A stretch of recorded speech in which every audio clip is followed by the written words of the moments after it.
दुनिया का सबसे अच्छा इन्वेस्टमेंट ढूंढने की जगह वो चुनें जो आपके लिए सबसे अच्छा साबित हो सके।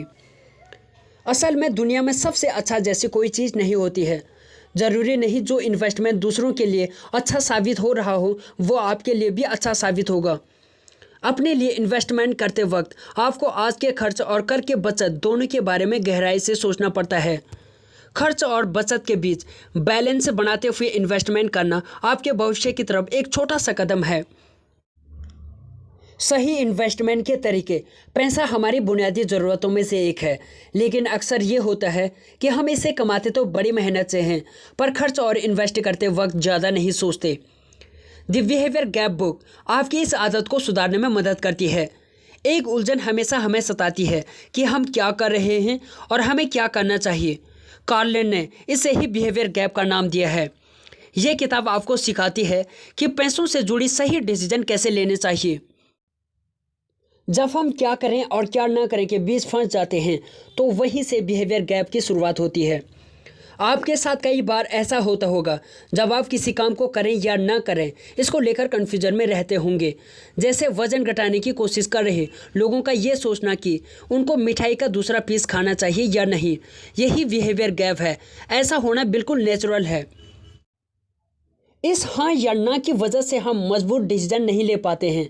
इसका दूसरा पहलू ये भी है कि हम झुंड वाली मानसिकता का शिकार बन जाते हैं, यानी कि अपने लिए क्या सही है इसकी परवाह के बिना वो करते हैं जो सारी दुनिया कर रही है।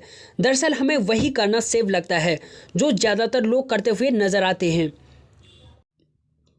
बड़े रिटर्न जनरेट करने वाले तरीकों के साथ साथ आप ज़्यादा पैसा बचाकर अपने रिटायरमेंट को आगे बढ़ाकर और जॉब के बाद कोई और काम करते हुए भी आप अपने फाइनेंस को मजबूत बना सकते हैं। इस बात की भविष्यवाणी नहीं की जा सकती है कि कोई इन्वेस्टमेंट आगे चलकर कितना ग्रो करेगा, इसलिए हम किसी भी इन्वेस्टमेंट को बेस्ट नहीं कह सकते। बेहतर यही है कि किसी मिराज का पीछा करने की जगह सच को समझ लीजिए और देखिए कि आपके फाइनेंशियल गोल को पूरा करने वाला रास्ता कौन सा है। ऐसा कोई इन्वेस्टमेंट नहीं जिसे यूनिवर्सल कहा जा सके, इसलिए पहले खुद से सवाल करिए कि आपके लिए क्या बेहतर है। इसका जवाब आपके गोल, मौजूदा बचत, कमाई, यहाँ तक कि क्रेडिट कार्ड जैसी चीज़ों की मदद से मिलेगा। फिर भी ऐसे बहुत से लोग होते हैं जो बिना किसी ठोस स्टडी के दूसरों की देखा देखी या फिर टीवी या मैगजीन में बताई गई एक्सपर्ट एडवाइस की बुनियाद पर शेयर खरीद लेते हैं। आप ऐसी गलती मत कीजिए, ये आपकी मेहनत का पैसा है। कोई भी इन्वेस्टमेंट करते समय ये ज़रूर देखें कि इससे आपके आने वाले कल में कितनी मदद मिल सकती है। अगर वो आपको फ़ायदेमंद लगे तभी आगे बढ़ें, नहीं तो बाय बाय कह दें। इस तरह आप दिल से नहीं बल्कि दिमाग से फैसला कर पाएंगे। सुनी सुनाई बातों की परवाह न करते हुए वो करें जो आपके लिए सही हो। दुनिया में सलाह देने वालों की कमी नहीं है। किसी को सलाह मशवरा देकर हम खुद को बुद्धिमान समझने लगते हैं, लेकिन शायद यही वजह है कि ज़्यादातर सलाह किसी खास काम की नहीं होती है। ऐसा भी नहीं कि हर कोई गलत सलाह देता है, पर वो आपके काम आए इसकी संभावना कम ही रहती है। फाइनेंशियल एडवाइस पर तो ये बात पूरी तरह से खरी उतरती है। जो बात आपके काम की हो वो दूसरों के लिए बिल्कुल बेकार बल्कि नुकसानदायक भी हो सकती है। ज़्यादातर लोग ये नहीं जानते या फिर इसकी परवाह नहीं करते हैं। लाखों लोग द इकोनॉमिस्ट को ये सोचकर पढ़ते हैं कि इसमें दी गई सलाह पर चलकर वो स्टॉक मार्केट से मुनाफा कमा सकते हैं, लेकिन उसमें लिखी गई बात हर किसी पर लागू नहीं हो सकती। अपनी ज़िंदगी से जुड़े लगभग हर फैसला आप खुद ही लेते हैं। क्या खाना है, क्या पहनना है, क्या पढ़ाई करनी है, तो फिर फाइनेंस के लिए दूसरों पर डिपेंड क्यों रहना। आपको वॉरेन बफेट नहीं बनना है, आप जो हैं वही ठीक है। किसी नई परिस्थिति से निपटने को तैयार रहकर या समय समय पर जरूरी बदलाव करके आप अपने फाइनेंशियल गोल पर टिके रह सकते हैं। क्या आप प्लान करने और फॉर्मुलेट करने का फ़र्क समझते हैं?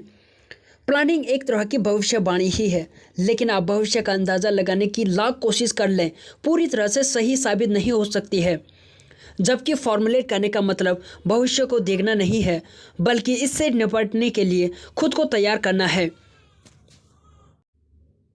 प्लानिंग आज की परिस्थिति को ध्यान में रखकर की जाती है, न कि ये सोचकर कि कल ऐसा ही होगा। इसलिए प्लानिंग में आपके सामने ढेरों सरप्राइज आ जाते हैं। इन्वेस्टमेंट के हर पहलू पर ध्यान देकर आप सही डिसीजन ले सकते हैं। इंसानों के लिए भावनाओं में बह जाना बहुत सामान्य सी बात है, लेकिन फाइनेंशियल डिसीजन लेते समय भावनाओं को महत्व देना भारी पड़ सकता है। सबसे पहले खुद के सामने ईमानदार रहें। इन्वेस्टमेंट में लक और स्किल का बराबर वजन होता है। कार्ल एक सुझाव देते हैं जिसे उन्होंने ओवरनाइट टेस्ट कहा है। खुद से सवाल कीजिए कि अगर किसी ने रातों रात आपके सारे स्टॉक बेच दिए तो आप कल फिर से कौन से स्टॉक खरीदेंगे। इसके जवाब में आप कुछ स्टॉक को दोबारा खरीदने से मना कर सकते हैं। हम अक्सर जो चल रहा है उसे चलने दो की थ्योरी पर काम करते हैं, चाहे निवेश हो या रिश्ते। इस जगह पर ओवरनाइट टेस्ट हमें अपने फिक्स्ड आइडिया से बाहर निकलने और बिना किसी पक्षपात के सही डिसीजन लेने का रास्ता दिखाता है।